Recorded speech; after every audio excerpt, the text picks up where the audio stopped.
오늘 함께 오신 말씀은 사무엘상 27장 1절부터 7절까지 말씀입니다. 구약성경 456면에 있습니다.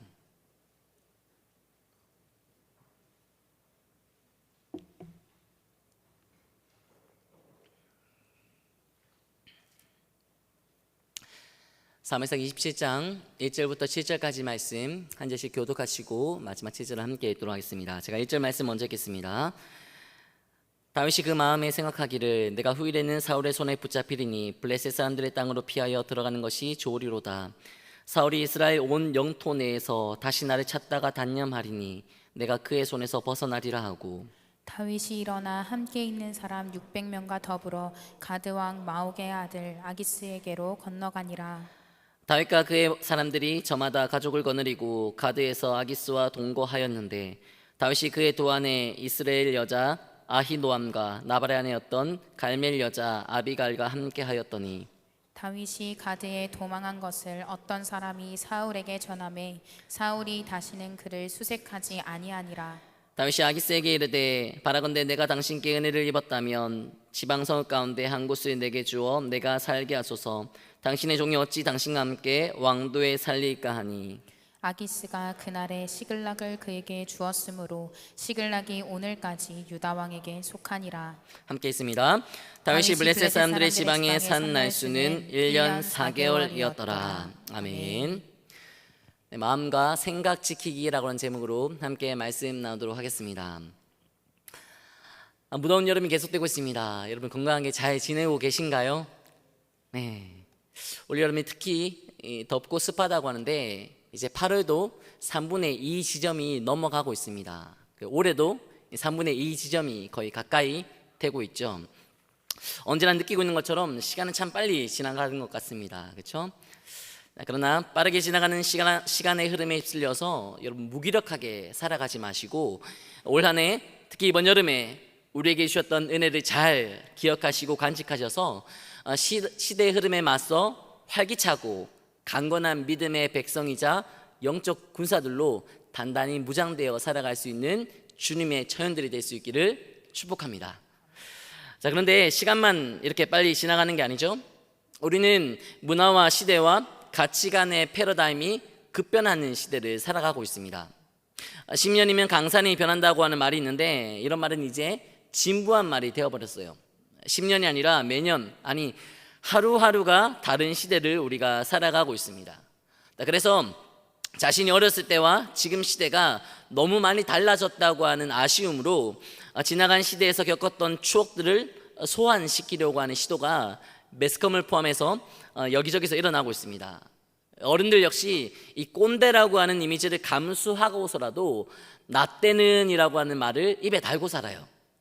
이와 같이 모든 것이 바뀌고 빨리 바뀌고 변화되다 보니 명확한 선과 기준이 존재하지 않는, 이 존재될 수가 없는 시대를 우리가 살아가고 있어요.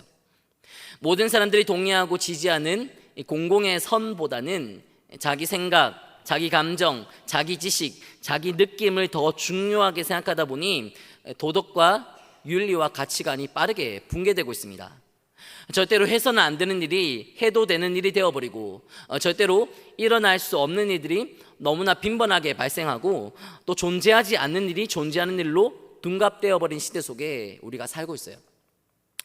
그러나 사실 이 매스컴의 영향과 잦은 언론의 보도로 인해 더 두드러지고 더 많이 드러날 뿐이지 이와 같이 명확한 선과 기준이 모호해지고 도덕과 윤리와 가치관이 붕괴된 것은 사실 오래전부터 이어져 내려왔던 일들입니다. 언제부터일까요?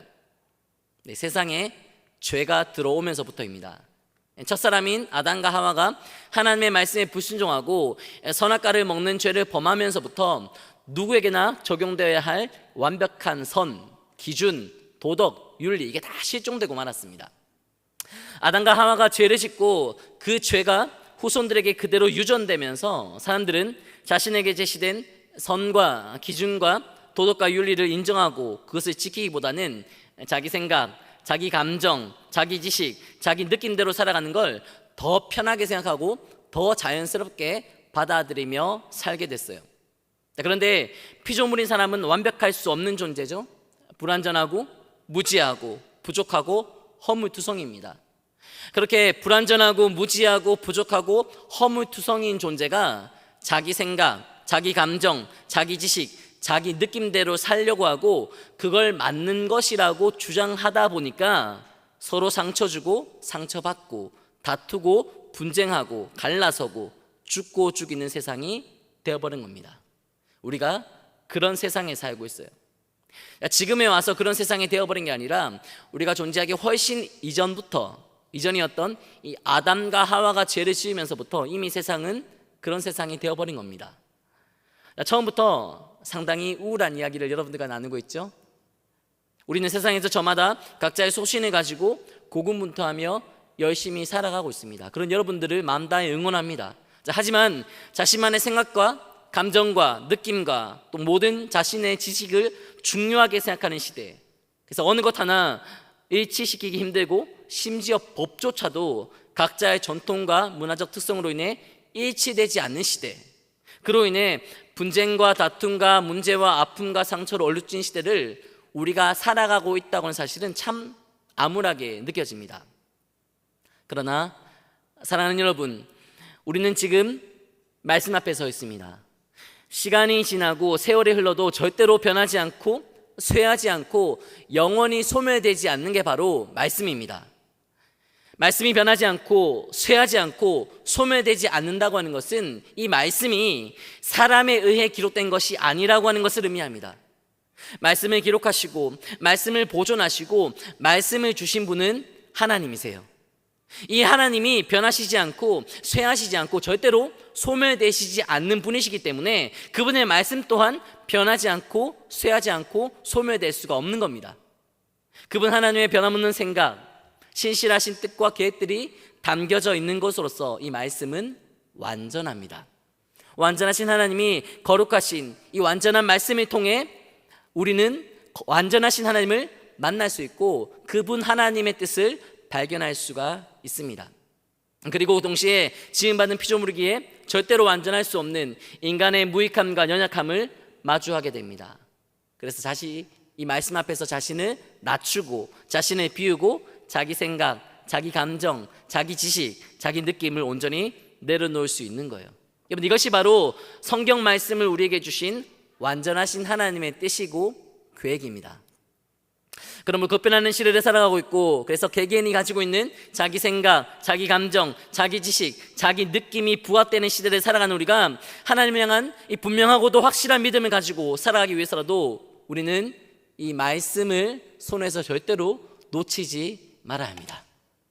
그리고 말씀 속에 등장하는 사람이 아니라 말씀을 기록하시고 말씀을 보존하시고 말씀을 주신 분이 하나님이시라는 사실을 명심하고 말씀을 통해 하나님을 만나고 우리를 향한 하나님의 뜻이 무엇인지를 끊임없이 마주할 수 있어야 합니다. 여러분, 우리가 오랫동안 이 사무엘상 말씀을 통해 다윗을 만나고 있죠. 그러나 우리의 시선이 다윗에게만 고정되어 있고 다윗의 삶을 본받아야 한다는 생각을 하고 있다면 죄송합니다. 성경의 관점을 잘못 이해하고 계신 거예요. 성경 속에 등장하는 인물들은 우리와 차원이 다른 특별한 사람들이 아닙니다. 그들은 우리와 같이 연약한 사람들이고 우리와 똑같은 죄를 반복하면서 넘어지고 실수하기를 밥 먹듯이 되풀이하는 사람들이에요. 다윗도 마찬가지입니다. 하나님을 향한 믿음으로 골리앗까지 물리치고 자신을 죽이려고 했던 사울의 악함에 대해 악으로 맞서지 않고 선으로 사울의 악을 제압해버린 다윗의 모습은 우리가 따라야 할 본보기가 되고 도전을 주기에 충분한 모습이었습니다. 그러나 사람을 부각시키기 위해 기록된 것이 아니기 때문에 그 사람의 연약한 모습까지도 숨김없이 고발하고 있는 성경은 오늘 본문의 말씀을 통해 다윗의 연약한 모습, 부족하고 믿음 없는 모습조차도 여실히 드러내고 있습니다. 말씀을 통해 이러한 다윗의 모습을 진단하고 그의 모습을 토대로 우리의 삶을 점검한 후에 하나님의 은혜를 갈구하는 자리로 나아가도록 하겠습니다. 우리 본 말씀이죠. 1절과 2절 말씀 같이 한번 읽어보도록 하겠습니다. 1절 2절 말씀 함께 읽습니다. 다윗이 그 마음에 생각하기를 내가 후일에는 사울의 손에 붙잡히리니 블레셋 사람들의 땅으로 피하여 들어가는 것이 좋으리로다. 사울이 이스라엘 온 영토 내에서 다시 나를 찾다가 단념하리니 내가 그의 손에서 벗어나리라 하고 다윗이 일어나 함께 있는 사람 600명과 더불어 가드왕 마옥의 아들 아기스에게로 건너가니라. 혹시 지난 시간에 함께 나눈 말씀을 기억하고 계신가요? 사울은 다윗을 잡기 위해 3,000명이나 되는 사람들을 선별했습니다. 그리고 3,000명이나 되는 그 사람들을 끌고 다윗을 잡으러 왔지만 사울이 다윗을 먼저 발견한 것이 아니라 다윗이 사울을 먼저 발견했어요. 그리고 다윗이 사울을 발견했을 때 사울과 또 그와 함께하고 있는 3,000명의 사람들은 무방비 상태였습니다. 다 잠들어 있었죠. 다윗의 입장에서 보면 자신을 죽이려고 했던 사울을 죽이고 원수를 갚을 수 있는 절호의 기회가 찾아온 것이라고 볼 수 있었지만 이 다윗은 사울을 죽이지 않고 어떠한 해도 끼치지 않고 그냥 살려보내줍니다. 근데 다윗이 이런 일을 처음 겪었던 게 아니라고 했죠. 이전에도 사울은 다윗 한 사람 잡기 위해서 3,000명을 데리고 그를 쫓아 들어온 적이 있습니다. 그때도 사울은 다윗에게 먼저 발각되었고 무방비 상태로 빈틈을 보이고 말았습니다. 그러나 다윗은 그때도 사울을 죽이지 않고 살려줬었어요. 그때 사울은 다윗에게 고마운 마음을 표현했었지만 다시 다윗을 잡기 위해 3,000명을 데리고 온 거예요. 그리고 또다시 다윗의 배려로 살아남은 사울은 다윗에게 자신의 잘못을 인정합니다. 내가 잘못했다, 너는 선하다, 그렇게 인정하죠. 그러나 자신의 잘못을 인정하면서도 다윗을 잡으려고 하는 시도는 멈추지 않는 사울을 보면서 이 다윗은 불안한 마음을 떨쳐버릴 수가 없었습니다. 자신을 계속해서 추격하는 사울로 인해 언젠가는 이 사울의 손에 자신이 붙잡힐 것만 같았어요. 그래서 다윗이 내린 결론이 무엇인가요? 블레셋으로 망명하는 겁니다. 당시 블레셋은 이스라엘을 대적하고 수시로 이 이스라엘과 전쟁을 일으켰던 원수 나라였어요. 그래서 다윗이 생각하기에 이스라엘의 왕이었던 사울의 위협에서 벗어날 수 있기 위해서는 이 블레셋만큼 안전한 곳이 없었습니다. 그래서 다윗은 함께하고 있는 600명의 사람들과 함께 블레셋 가드 왕이었던 아기스에게로 갑니다. 그러자 정말 예상했던 대로 사울은 더 이상 다윗을 추격하지 않습니다. 본문 4절 말씀 우리 같이 한번 읽어보도록 하겠습니다. 4절 말씀 함께 읽어볼게요. 다윗이 가드에 도망한 것을 어떤 사람이 사울에게 전하매 사울이 다시는 그를 수색하지 아니하니라. 자, 게다가 가드 왕이었던 아기스는 다윗을 받아주고 이 다윗이 살 곳까지 정해줍니다. 본문 5절과 6절 말씀도 같이 읽어볼게요. 5절 6절 함께 읽겠습니다. 다윗이 아기스에게 이르되 바라건대 내가 당신께 은혜를 입었다면 지방 성읍 가운데 한 곳을 내게 주어 내게 살게 하소서. 당신의 종이 어찌 당신과 함께 왕도에 살리이까 하니 아기스가 그날에 시글락을 그에게 주었으므로 시글락이 오늘까지 유다 왕에게 속하니라. 자, 블레셋 가드 왕이었던 아기스는 다윗을 받아줍니다. 그리고 그에게 시글락이라고 하는 곳을 주어서 살게 합니다. 그로 인해 오랜 시간 사울의 추격을 받으며 죽음의 공포와 위협과 두려움을 마주하며 살았던 다윗은 이제 어떠한 죽음의 공포와 위협과 두려움에서도 얽매이지 않고 이제 자유롭게 살아갈 수가 있게 됐습니다. 본문 7절 말씀 같이 한번 읽어봅시다. 7절 함께 읽겠습니다. 다윗이 블레셋 사람들의 지방에 산 날수는 1년 4개월이었더라. 다윗은 1년 4개월이라고 하는 시간 동안 블레셋 땅에 머물렀고 그 1년 4개월이라고 하는 시간 동안은 핍박과 박해 없이 평화를 누리며 살았습니다. 자, 그런데 본문에서 다윗이 블레셋에서 살았던 시간, 즉 1년 4개월이라는 시간을 언급하고 있는 이유가 뭘까요? 다윗은 분명 이 시간 동안 핍박과 박해 없이 평화를 누리며 살았어요. 자신을 죽이려고 하는 사울과 그의 세력들을 피해 도망다니면서 마주했던 이 죽음의 공포와 위협과 두려움을 느끼지 않아도 됐어요. 그런데 그렇게 평화를 누린 시간이 1년 4개월이었다고 하는 것은 다윗이 누린 평화가 지극히 일시적이었고 제한적인 평화였을 뿐 완전하면서도 온전한 평화가 될 수는 없었다고 하는 것을 의미합니다. 이유가 뭘까요? 왜 다윗이 누린 평화는 완전하면서도 온전한 평화가 아니라 지극히 일시적이고 제한적인 평화에 불과했던 걸까요? 그럼 다시 1절 말씀 보세요. 지금 다윗이 블레셋으로 망명함으로 인해 마주한 평화는 그의 생각으로 만들어진 평화예요. 다시 말해서 이 평화는 하나님에게서 주어진 평화가 아니라는 겁니다. 하나님의 뜻, 하나님의 섭리, 하나님의 말씀과는 전혀 상관없는 평화라는 것이죠. 완전하신 하나님으로부터 주어진 평화가 아니기 때문에 그 평화는 지극히 일시적이고 제한적일 수밖에 없었다고 하는 겁니다. 여러분, 오늘 본문인 사무엘상 27장 말씀을 잘 보세요. 이 27장 말씀에 보시면 하나님이라고 하는 단어는 단 한 번도 등장하지 않습니다. 자, 이것은 본문 27장에 기록된 모든 일들은 하나님의 뜻, 하나님의 섭리, 하나님의 말씀과는 전혀 상관없는 인간의 생각, 인간의 감정, 인간의 지식, 인간의 느낌이 만들어낸 결과라고 하는 것을 증거합니다. 그러므로 겉으로 보기에는 죽음의 공포와 위협과 두려움이 사라진 것 같고 평화가 찾아온 것 같아도 그 평화는 1년 4개월 동안만 누릴 수 있는 지극히 일시적이고 제한적인 것에 불과하다는 거예요. 본문에 이러한 사실이 두고두고 아쉬운 것은 이 다윗이 이와 같이 자기 생각, 자기 감정, 자기 지식, 자기 느낌을 앞세우며 살았던 사람이 아니었기 때문입니다. 다윗은 어딜 가든지 무엇을 하든지 하나님께 물어보고 하나님께서 지시하신 대로, 하나님께서 말씀하신 대로 순종하며 살았던 사람이에요. 자신의 원수인 사울의 무기력한 모습을 2번이나 마주하게 됐을 때 주변에 있는 사람들은 하나님이 주신 기회라고 했지만 하나님보다 앞서서 일할 수 없다는 이유로 이 사울을 공격하지 않고 하나님께 모든 심판의 권한을 맡겼던 사람이 바로 다윗입니다. 그렇게 하나님을 앞세우고 하나님께 의존하며 하나님의 뜻대로 순종하며 살았던 다윗이 이제 그 하나님이 아니라 자기 마음속 생각의 지배를 받고 자기 생각대로 움직인 거예요. 그럼 다윗이 만명한 곳이 어딘가요? 네, 블레셋입니다. 본문의 말씀은 그 생각대로, 자신의 생각대로 움직인 다윗, 그 결과가 얼마나 무지하고 어리석인가를 분명하게 우리에게 보여주고 있습니다. 여러분, 다윗이 블레셋으로 망명했다고 하는 것은 단순히 이스라엘을 대적하는 나라로 다윗이 망명했다고 하는 수준으로 그친 문제가 아니에요. 이스라엘은 하나님께서 열방 중에서 선택하시고 하나님이 직접 세우신 국가입니다.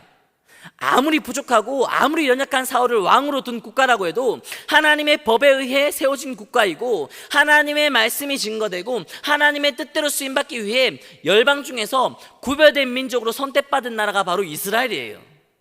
이 이스라엘을 떠나서 하나님을 믿지 않고 오히려 하나님을 믿는 이스라엘을 대적했던 블레셋으로 갔다고 하는 것은 하나님의 뜻대로 살기를 거부하겠다고 하는 것을 의미합니다. 자신을 보호하시는 하나님의 날개 아래에서 벗어나 자기 뜻, 자기 생각, 자기 정욕대로 살겠다고 하는 것을 의미하는 거예요. 여러분, 제가 너무 극단적이라고 생각하시나요? 그렇다면 다시 본문 5절 말씀을 읽어볼게요. 5절 말씀 함께 읽겠습니다. 다윗이 아기스에게 이르되 바라건대 내가 당신께 은혜를 입었다면 지방 성읍 가운데 한 곳을 내게 주어 내가 살게 하소서. 자, 여기까지 보세요. 다윗은 누구의 은혜 안에서 살았던 사람인가요? 하나님의 은혜 안에서 살았던 사람이에요. 하나님의 은혜 없이는 설명이 안 되는 인생을 살았던 사람이고 하나님의 은혜가 아니고서는 삶 자체가 불가능했던 사람입니다. 근데 이렇게 하나님의 은혜로 살았던 다윗이 지금은 누구에게 은혜를 호소하고 있나요? 하나님이 아니라 아기스 왕에게. 자, 그렇게 해서 얻은 결과가 뭐예요? 1년 4개월 동안의 평화, 그게 다예요. 그러나 이 1년 4개월 동안의 평화만 누릴 수 있었던 게 아니에요. 본문 다음 장인 28장 말씀부터 보시면 그 기간 동안 블레셋은 이스라엘과 전쟁하기 위해 준비합니다. 아기스 왕은 이스라엘과의 그 전쟁에 다윗을 투입시키려고 했어요. 그 본문이죠. 28장 1절 말씀 같이 한번 읽어봅시다. 함께 있습니다. 그때 블레셋 사람들이 이스라엘과 싸우려고 군대를 모집한지라 아기스가 다윗에게 이르되 너는 밝히 알라 너와 내 사람들이 나와 함께 나가서 군대에 참가할 것이니라. 자, 블레셋으로 망명한 다윗은 이제 블레셋 군대와 연합해서 자신의 동족이며 하나님의 선민, 하나님께 택하신 민족인 이 이스라엘을 공격해야 했습니다. 감사하게도 이후에 블레셋 반백들과 수령들이 반대해서 결국 다윗은 이스라엘을 상대로 한 전쟁에서 빠지게 됩니다. 자, 그러나 우리는 본문을 통해 다윗이 얼마나 무지하고 어리석은 선택을 한 것인지를 확인할 수가 있는 거예요. 사실은 하나님의 군대 이스라엘의 가장 앞자리에서 블레셋 장수 골리앗을 물리쳤던 다윗이 이제 그 블레셋의 가장 앞자리에서 하나님의 군대인 이스라엘과 맞서 싸울 뻔했다고 하는 것이죠. 그 모든 일의 시작이 무엇으로부터 시작되었다고요? 다윗의 생각으로부터 시작됐어요. 어떤 생각인가요? 다시 1절 말씀 보세요. 내가 후일에는 사울의 손에 붙잡히리니 블레셋 사람들의 땅으로 피하여 들어가는 것이 좋으리로다. 사울이 이스라엘 온 영토 내에서 다시 나를 찾다가 단념하리니 내가 그의 손에서 벗어나리라. 이거 팩트인가요? 아니에요. 이건 다윗의 추측입니다. 그럴 것이라고 하는 추측이지 팩트가 아니에요. 자, 그런데 다윗은 이와 같이 팩트가 아닌 추측을 근거로 한 자기 생각으로 인해 무지하고 어리석은 선택을 했다는 거예요. 여러분, 우리는 누구나 생각을 하며 살아갑니다. 그리고 누구나 자신이 생각하는 대로 움직여요. 철학자 아리스토텔레스는 인간은 생각하는 동물이다 그렇게 말하면서 그것을 근거로 인간은 저급한 존재가 아니라 고등동물이라고 평가합니다. 철학자 데카르트 역시 나는 생각한다, 고로 나는 존재한다 라고 말하면서 생각하는 것이 곧 자신의 존재됨을 증명한다고 주장했어요. 이 사람들은 모두 인문주의자들이고 생각 예찬론자들입니다. 생각이라고 하는 걸 하기 때문에 인간이 다른 피조물보다 월등한 것이고 생각이 곧 살아있다는 증거라고 주장했다고 하는 것이죠. 그러나 오늘 본문은 아니, 성경에 기록된 모든 말씀은 인간의 생각이 얼마나 무지하고 어리석은 것인가를 증거합니다.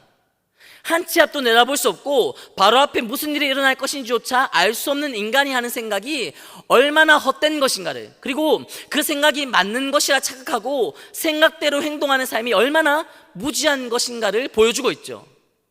여러분, 성경은 데카르트가 말한 대로 우리가 생각하는 대로 존재하는 게 아니라 하나님이 인도하셔서 존재한다고 말합니다.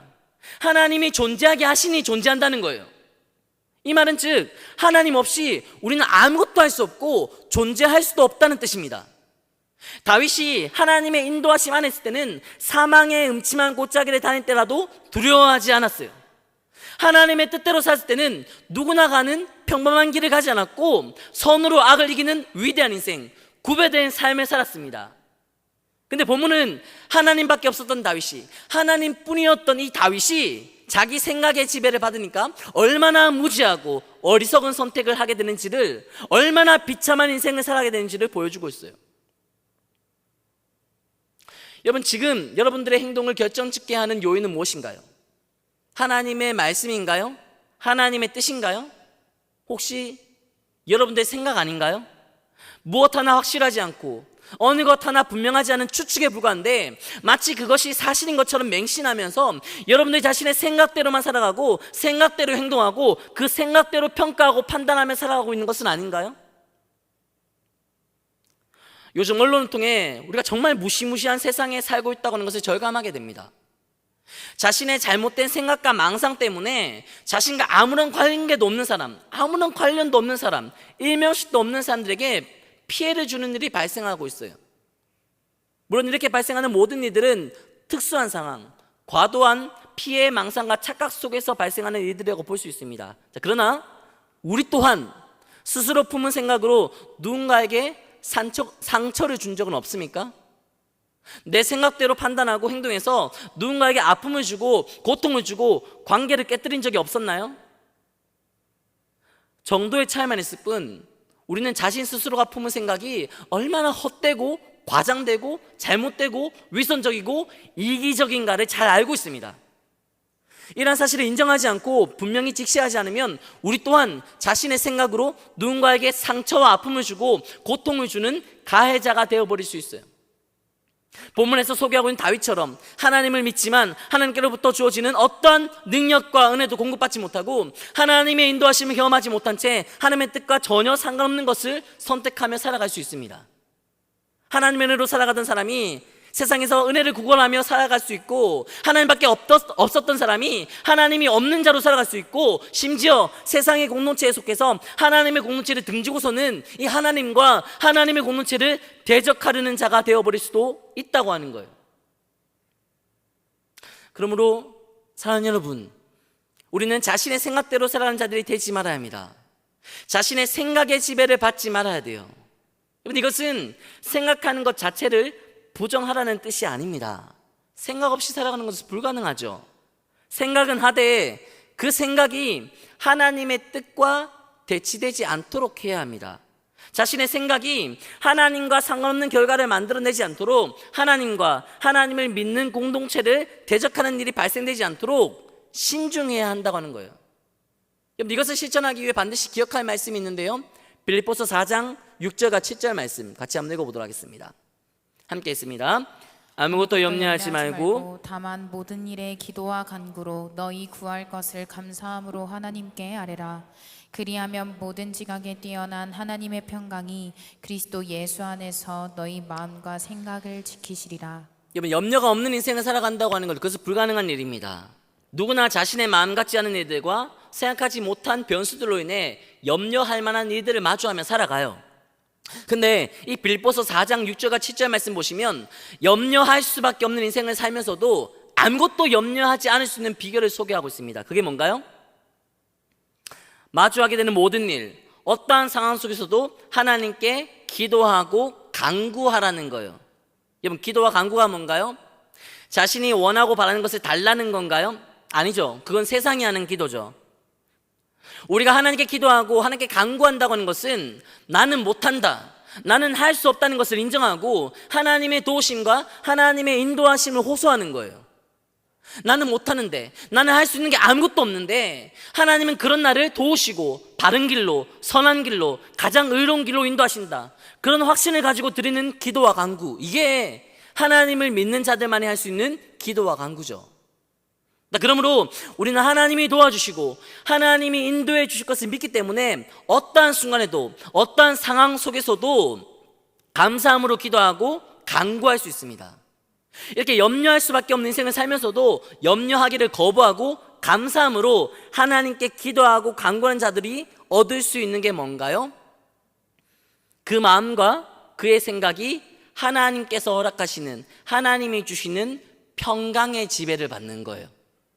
왜냐하면 모든 지각에 뛰어나신, 그러니까 모든 것이 가능하시고 모든 것을 뛰어넘으시고 모든 것을 초월해서 역사하시는 하나님으로부터 발생되는 평강이 그 마음과 그의 생각을 지키시기 때문이에요. 여러분, 그래서 하나님 믿는 우리는 자신의 생각대로 행동해서 문제를 일으키고 아픔과 상처를 주는 자들이 아니라 하나님의 평강으로 말미암아 자신의 마음과 생각을 지켜야 하는 자들이에요. 그렇게 할 수 있는 비결이 뭐라고요? 아무것도 염려하지 말고 하나님의 도우심과 인도하심을 믿으며 그 하나님께 기도하고 간구하며 사는 거예요. 본문에서 다윗이 넘어진 이유가 바로 여기에 있습니다. 계속되는 사울의 핍박으로 인해 다윗의 마음속에 하나님에 대한 감사가 식어져 버렸어요.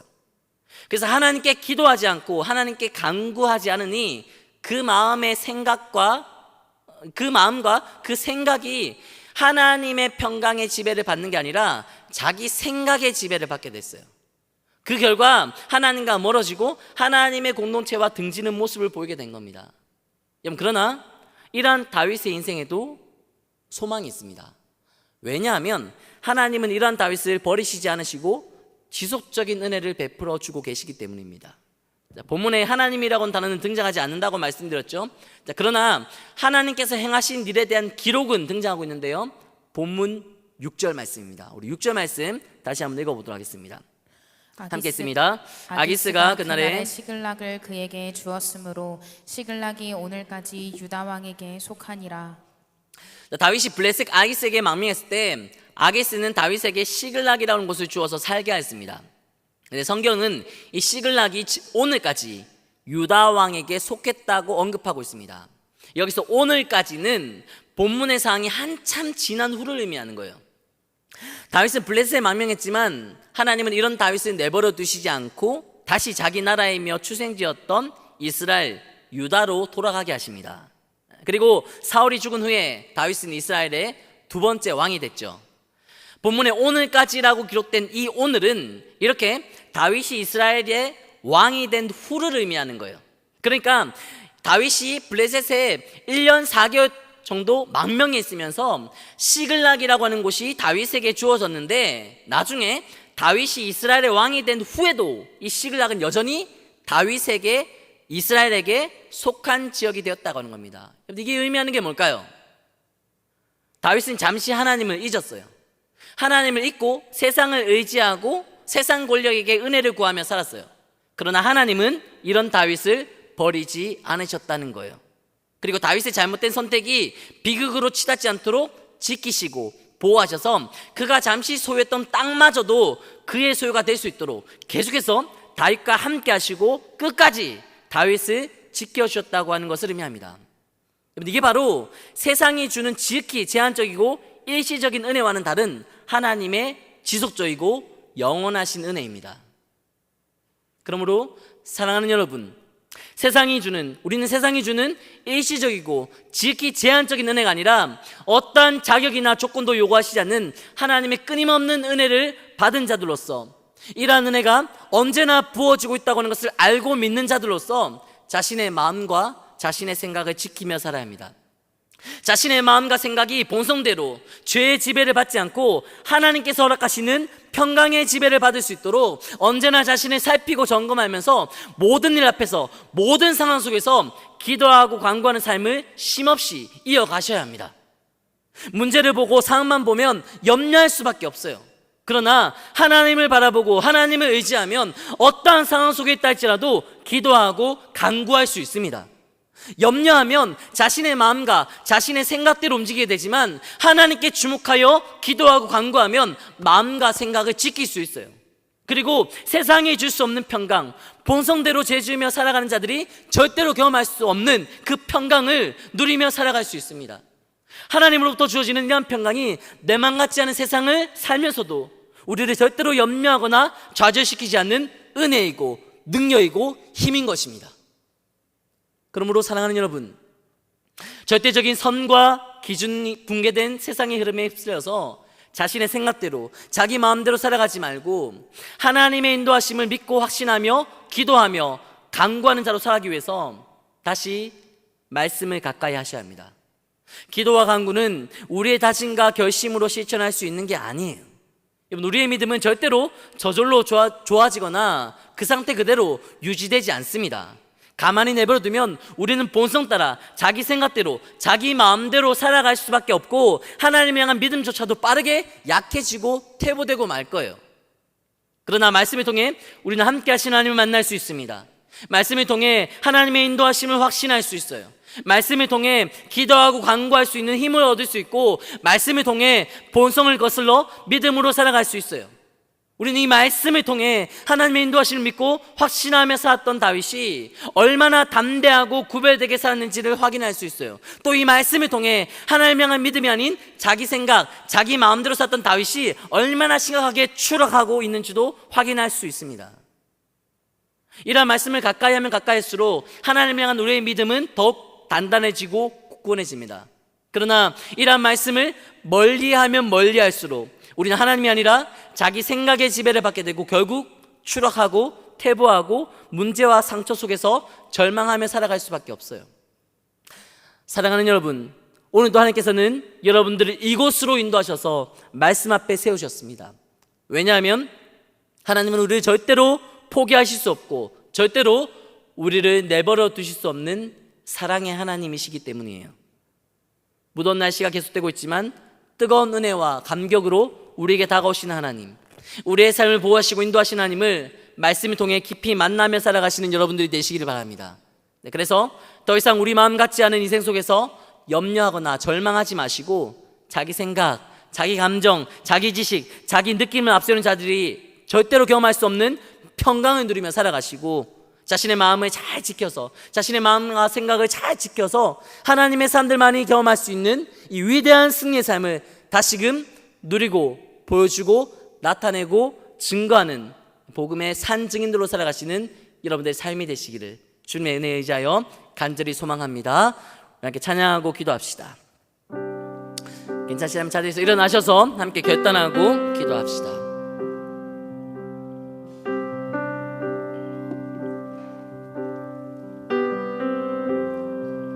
말씀 앞에서